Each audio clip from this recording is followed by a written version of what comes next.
Assalamu alaikum dear students. Students, we are starting with the topic that is conductivity.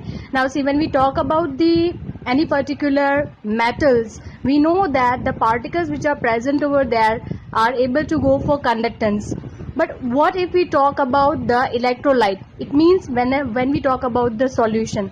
So let me tell you, conductivity of the electrolyte.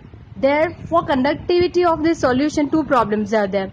Number one, the direct current can make the chemical change in the solution, and number two, we have the solution, not the metal solids. So this was the basic problem arrived when we talked about the solution कि आप तो एक direct current use नहीं कर सकते हो, वो chemical में चेंज ला देगा. सेकंड जो है वो आप सॉल्यूशन यूज कर रहे हो, ना कि मेटल और any particular solid. So what we have to do, we are using the western bridge. Western bridge, with the help of the western bridge we can go with the use, and herein we are having one as an unknown variable. So you are able to find out that particular by the formula which is given over here, that is R2, that is equal to R1 into R3 divided by R4. Western bridge is already, you are learning this in the physics, so you can know that resistance of any one unknown can be predicted out by knowing the rest of the three. So that is about the conductivity of the electrolyte.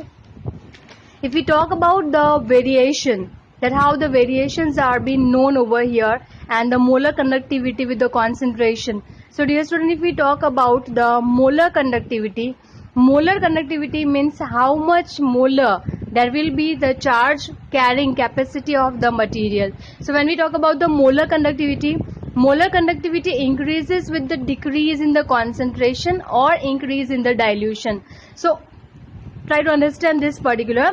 जितनी ज़्यादा space होगी उतना आपके जो ions है solution में उसका movement ज़्यादा, जितना मूवमेंट ज़्यादा उतना उसका capacity to hold the electricity and travel it very quickly, that is going to get increased.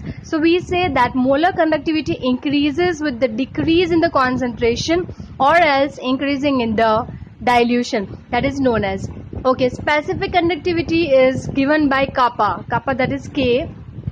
If decreases, it decreases with the increase in the dilution. Now specific conductivity is opposite to your molar conductivity. It is like we are talking about any one particular.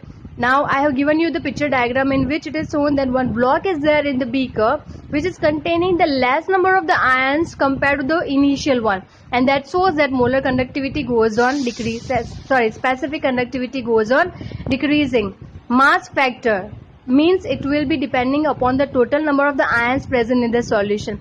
As we make the solution dilute, ions get more disturbed, that is more surface area available for the ion. K is equal to unit factor, and specific conductivity, that is number of the ions may be less in the area. Strong electrolyte. Now we are going to talk about the electrolytes. It can be strong, it can be weak. If we talk about the strong electrolyte, Debye-Heckel arranged the equation, that is particular equation is given over here. You need to see the graph having over here, that is you are having the molar conductivity, that is by just going down with your increasing in the dilution. So limiting molar conductivity is given. It is the molar conductivity at the infinite dilution at 0. Lambda m is equal to lambda naught m minus AC raised to half. Lambda, that is the symbols are given, molar conductivity lambda m.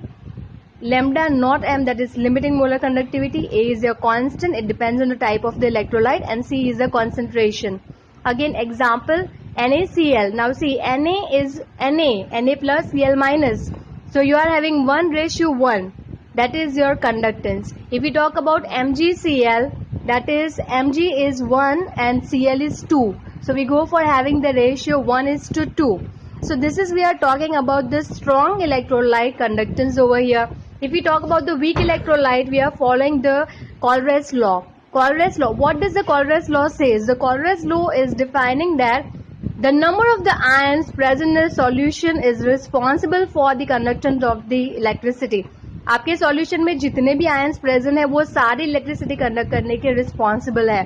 So in this particular you are able to have the graph, that is lambda m versus under root c. Now the graph is a curve plot over here, and you are having the particular variations over here, that lambda kcl, lambda NaCl, how much the values are given. Similarly, you are provided with the other values also.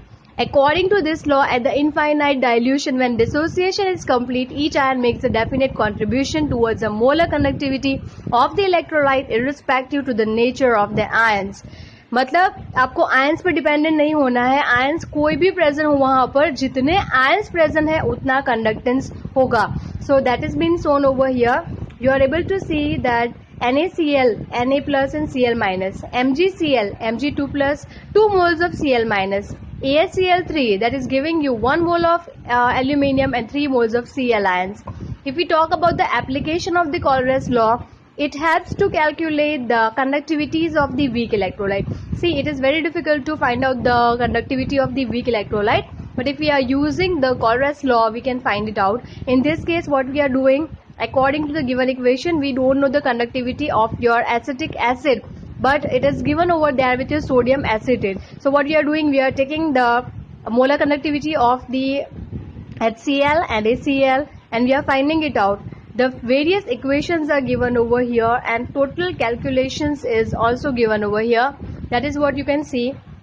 It is finally you are going to get one equation in which you are going to have the representation of your lambda naught acetic acid, which is equal to x plus y minus z. You can go throughout whole of the equation and you can find it out how I have done this derivative. There is no need to learn it, only you have to understand it how you have to do it.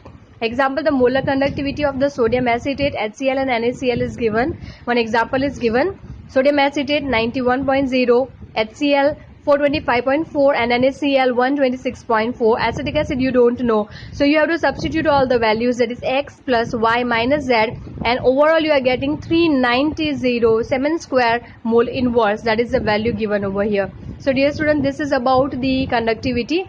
Though it is also going to means this particular law is also going to help you to conduct the degree of the dissociation of the weak electrolyte, and it is also going to help you to calculate the